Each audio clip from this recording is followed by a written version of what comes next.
Dar vienas labai fainas momentas ir dalykas mieste, kuris man labai nutiko, tai kad yra vandens gertuvės. Tu gali atsigerti vandens, bet yra vandens gertuvė žmogui ir yra vandens gertuvė šunių, tavo augintinių. Tikrai yra toks dalykas, kuris reikalingas, vertingas. Nebūtinai pirkti vandenį parduotuvėje gerti, tu gali su pudeliuku prisipilti ir atsigerti. Tai yra centras, vidury miesto ir visa kita, ir tokių yra ne vienas, daugiau. Tai jau daug ką pasako apie rūpestį žmonėm, turistais ir visa kita.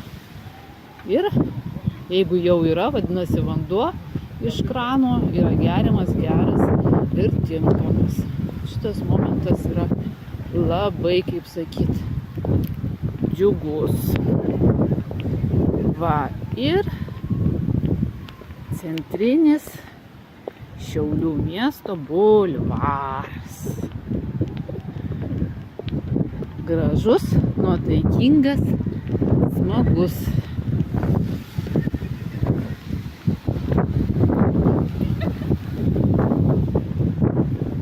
Saulės miestas. Šiauliai dar yra vadinami Saulės miestu. Faina.